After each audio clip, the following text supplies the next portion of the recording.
This is the Thoughtful Travel Podcast. I'm your host, Amanda Kendall of the notaballerina.com travel blog.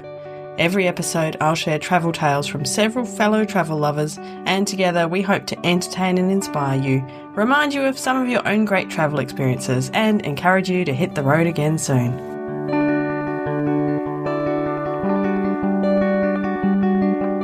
Hello and welcome to episode 363 of the Thoughtful Travel Podcast. Today I've got a deep dive interview with Di Westaway, the founder of Coastrek and doer of many, many cool things, a lot of which go beyond your comfort zone, certainly beyond my comfort zone, and also sometimes Di's as well. Before I start, I'd like to pay my respects to the Whadjuk people of the Noongar Nation where I'm recording this podcast today. Now, I've known about Di for quite a few years, and so I jumped at the chance to interview her. The experiences that Di tells me about in this chat led her to start her Wild Women on Top trek training business, but that wasn't enough, so she founded Coastrek in 2009. Coastrek's a charity that runs hiking challenges with purpose in many beautiful, beautiful parts of Australia. And to date, over 87,000 hikers have taken part in a Coastrek event, raising over 55 million Australian dollars for really, really important charities. In 2020, Di was awarded an OAM, down here that means a Medal of the Order of Australia, for services to women's health, fitness and charity services. So she's pretty impressive, but although that also sounds very serious and important, Di is a lot of fun. She has also many other talents. For example, she holds the world record for the highest handstand. So we will hear about all this and more today. I started off by asking Di about her first big crazy adventure, which was attempting to climb South America's highest peak, Mount Aconcagua. It was at a time when I was about to turn 40 and I was miserable and I was just like, is this all there is? You know, it was just like burnt out, working full time, had 2 young children, was in a dysfunctional relationship, you know, all the things, like all the things, all layered on top. Out of the blue, a friend invited me to join this trip and I was like, that just seems so outrageous.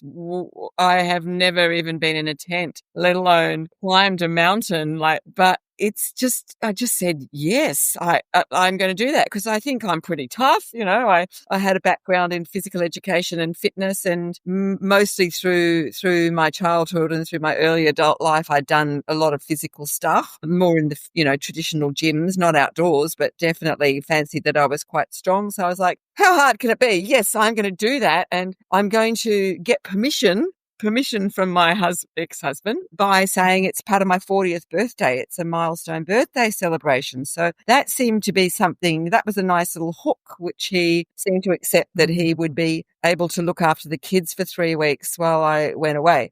I think I said yes before I asked him, but it was definitely a negotiation. I had to have someone join me. So I asked my best friend to come with me because I didn't know the rest of the group. There was another 5 men in the group mostly from America.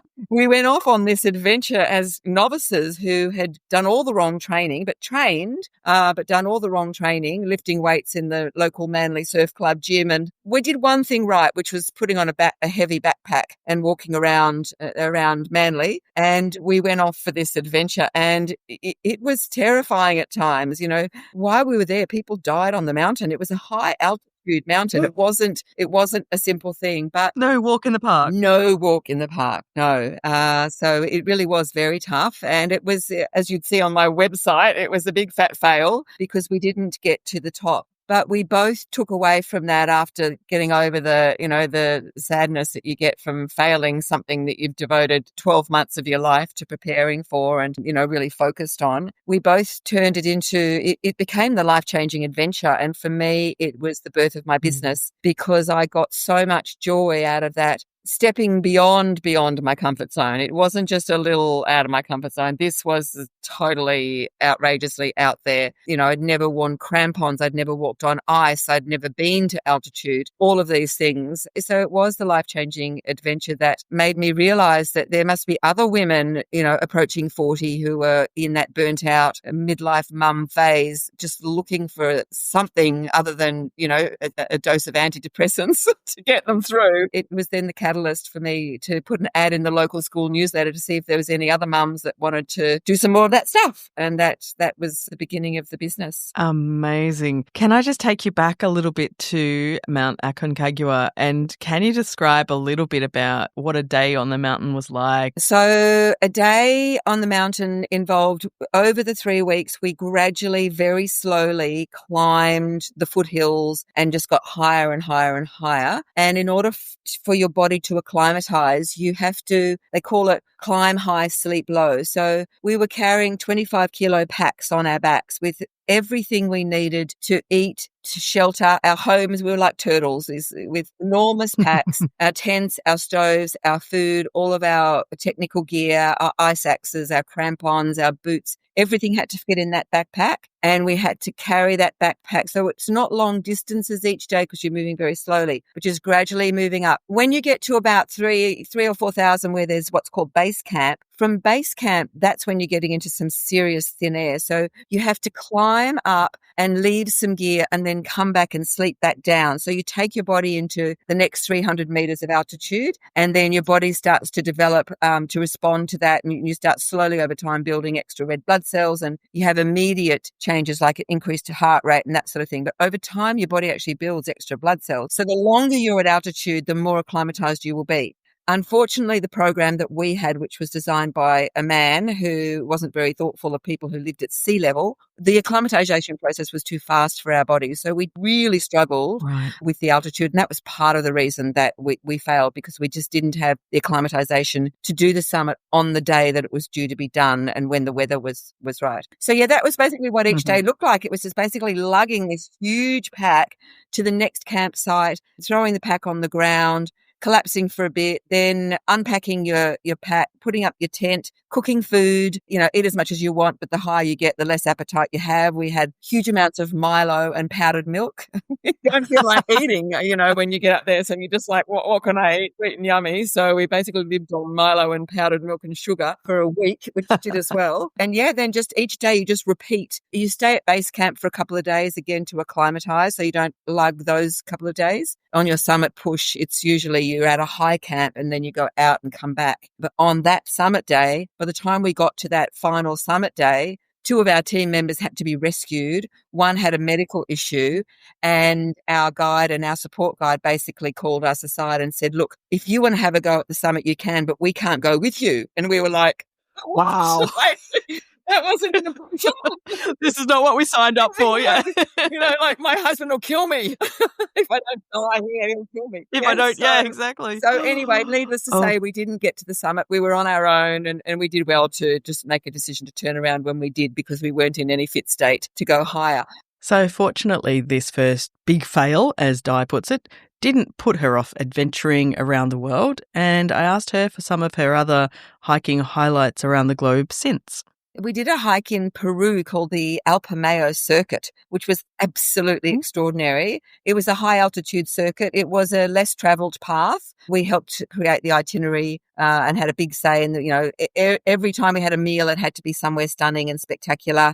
All of the food came from the local area. So in each little village we passed through, the guides would buy the food, and we had chefs walking with us. So they would cook the food. So we basically had a plated up meal, freshly prepared 3 times a day, including carrying the chickens along and then dealing with them on the way, which is a little over the top.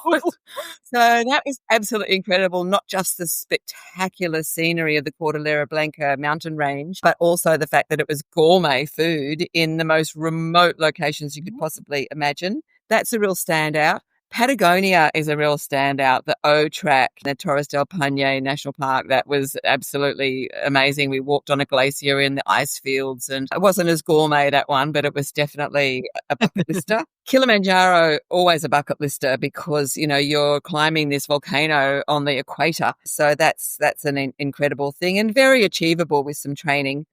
When Di and I were chatting further, I was telling her that the most downloaded episodes are often about what went wrong.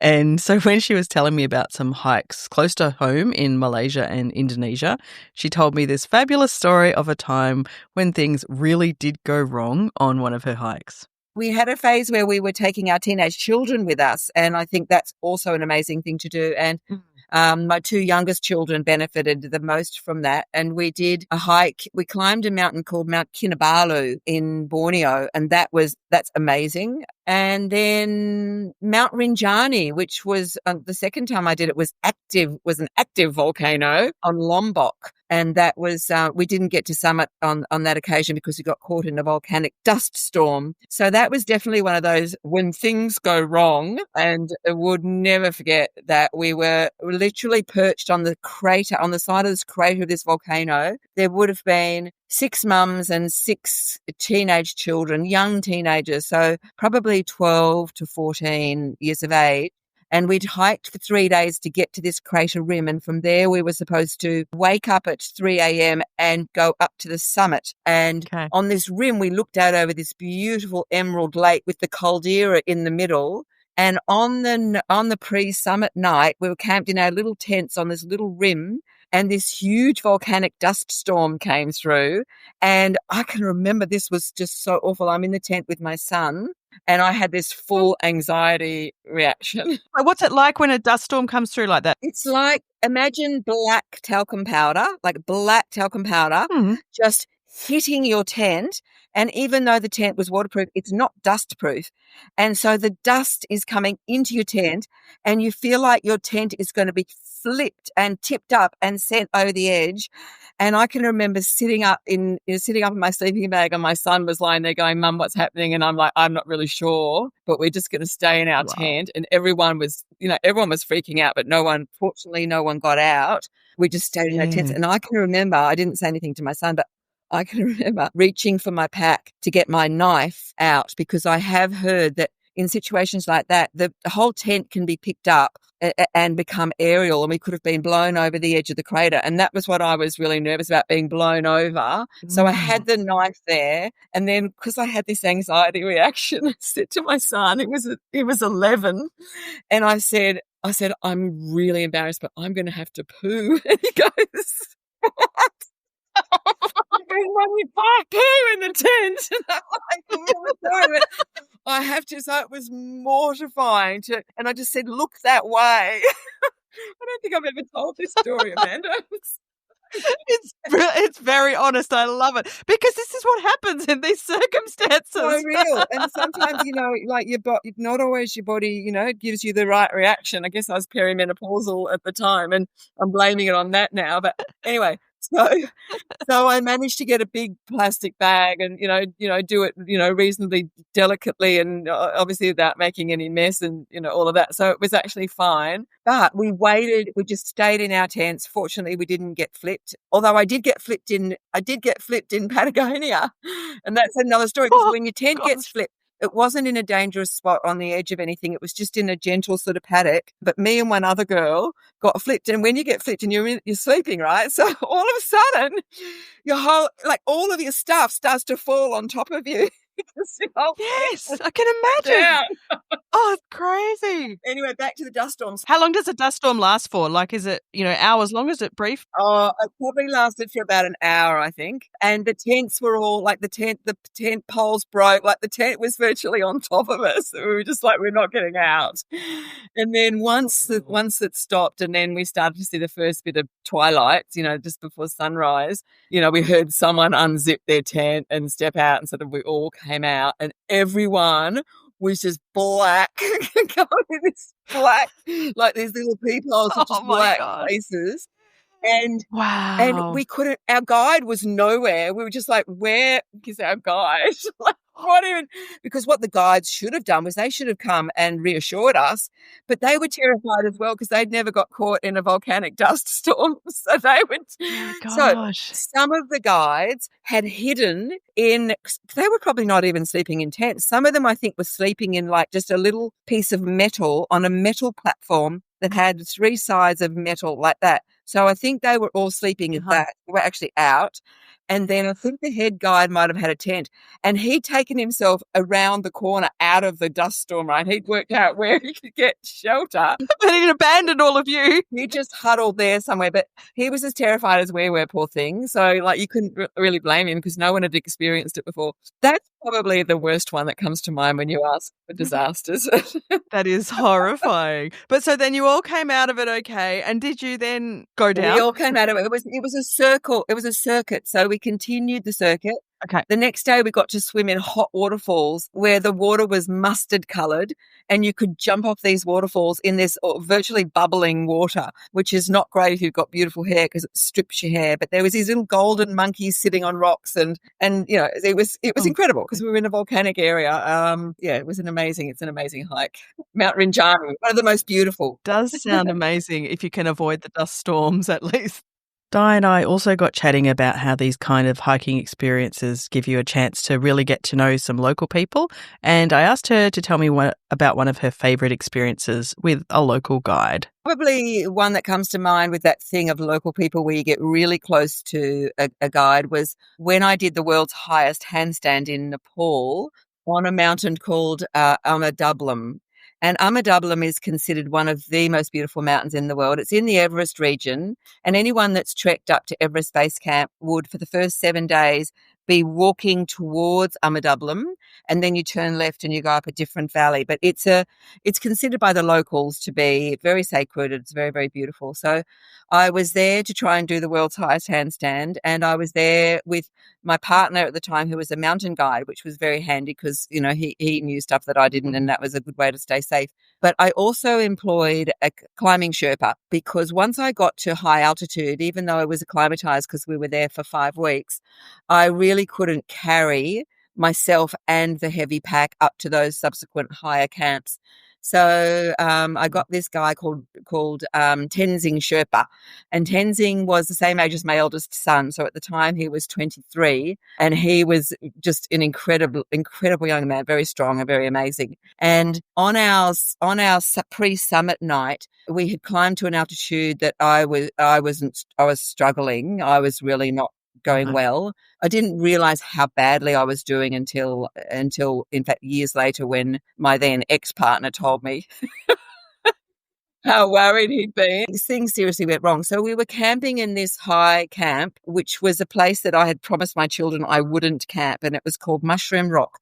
And the reason I'd promised my kids I wouldn't camp there was because there was this thing called a serac, which is like a piece of ice that flows out and over. It's like an ice roof that sticks out, that's not supported, that can fall off at any time.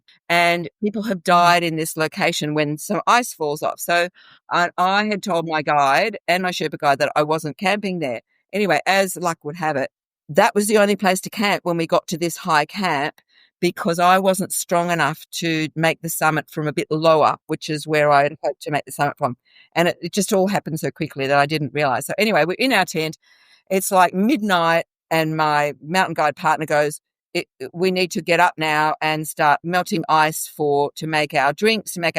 It takes about 2 hours to dig out some snow and put it in your little stove and boil it up and make hot drinks and prepare yourself. There was 3 of us in one tiny tent, all like little sardines, and we all had to, from that position, prepare the food and the hot drinks and get completely dressed in these big down, like virtually like a down suit because you're very high and it's very cold. With these enormous boots with these big crampons. So it's quite an undertaking just to get dressed. Anyway, yes. So my partner goes out and gets the ice and brings it in and starts. And my Sherpa guide, he's lying down and he's going, I'm sick. I'm like, okay, I'm done. I'm not doing this because, and that was when I found out through a discussion that we were at Mushroom Ridge. And I can remember, believe it or not, I actually had signal on my phone then.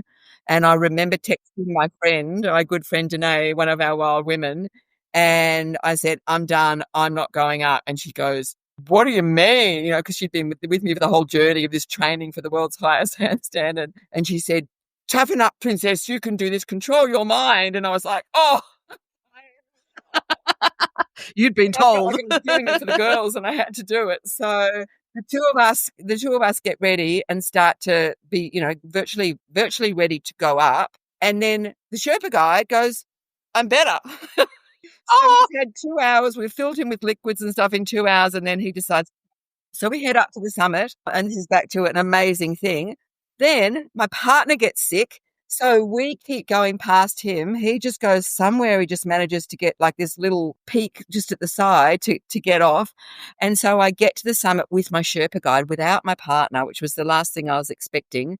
I quickly do my handstand.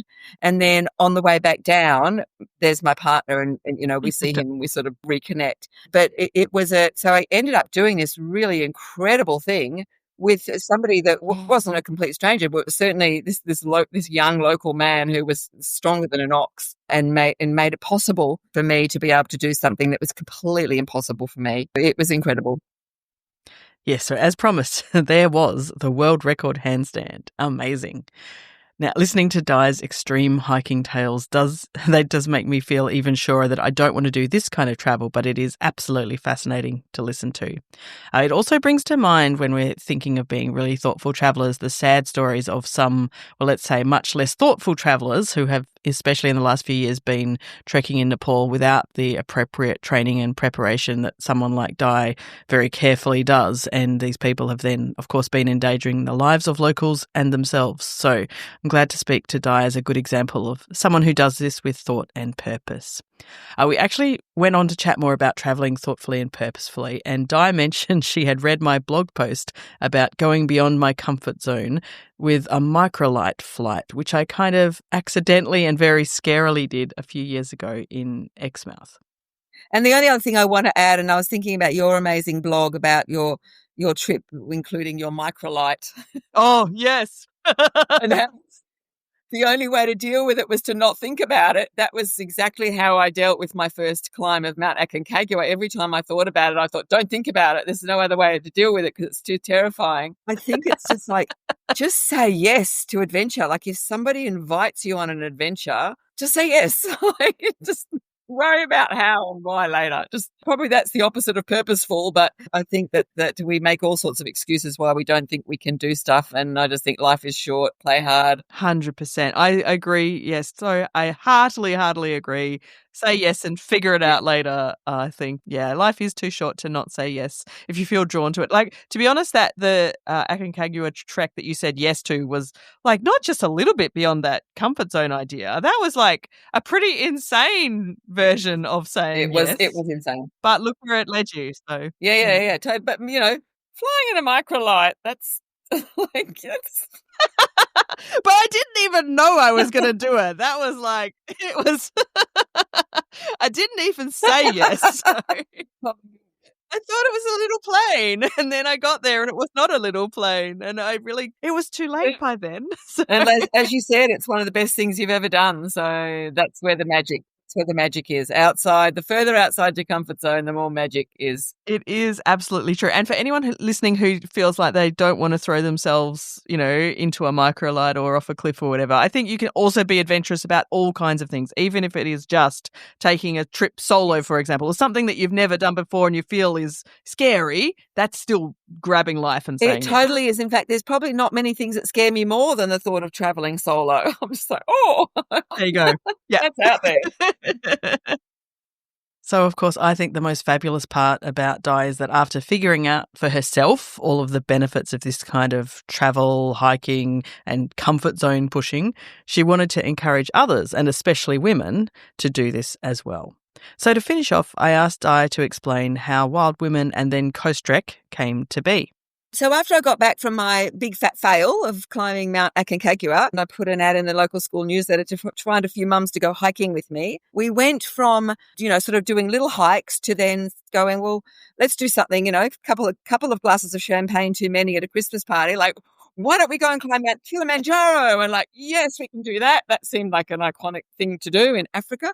And then someone said, well, why don't we do the 7 summits? And we're like, yeah, once that was out there, it was like, the genie was out of the bottle. It was not going to go back in. So we then started adding, more members. We ended up going from one group to, like 10 groups. I ended up at one point had 8 coaches. And there was this group of the original girls, including 2 from the school newsletter, that were on this journey journey to go and climb the 7 summits. And we stayed on that path for quite a while, but then we also added shorter hikes and intermediate hikes. And, we partnered with the travel company to, sort of facilitate those. And my main focus was on the training, getting the girls fit. But what I realized was over the summer holidays, the 6 weeks when school holidays was on and we just stopped training, then when the women came back to training in February, they had all, they'd lost all the gain. I thought, what would be a way to keep everyone training, and rather than forcing all these women to go on these big overseas hikes, what about we have a hike at home? And that was the birth of Sydney Coastrek. It was really a way of giving women a more accessible path to doing an extreme adventure. And it was 126 kilometres the first time we did it.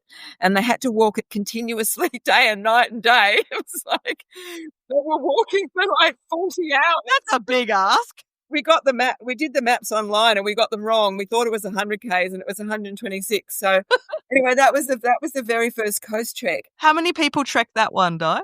We had 40 of our members doing it, and it was really the birth of then. This is a great way of getting more women hiking, because my frustration was I wasn't a businesswoman, and I didn't know how to scale this great little idea that I had of outdoor fitness training, hiking training, and so Coastrek became that vehicle, and it was just that magic combination of the exquisite coast of Sydney. It's not as remote, obviously, as the Cape to Cape, but it really is equally iconic. Very beautiful. The wild, rugged northern beaches with the headlands and the pristine coves. And then you've got Sydney Harbour, like you've got the big wow factor of the harbour.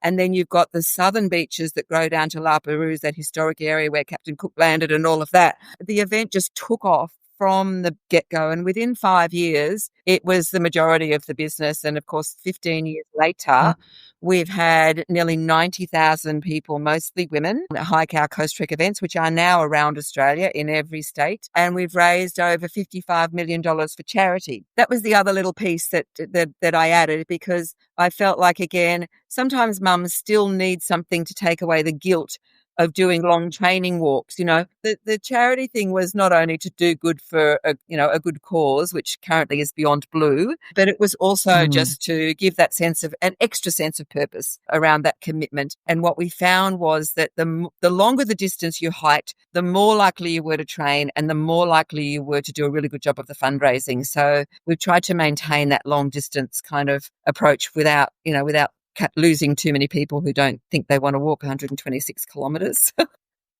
It's such a great idea. That has been a huge success. They also run a Coastrek event down on the Cape to Cape track south of me here in WA, which is a very, very beautiful part of Australia. So the treks vary, with options usually being around 20 kilometres, 30 kilometres or 50 kilometres all at once.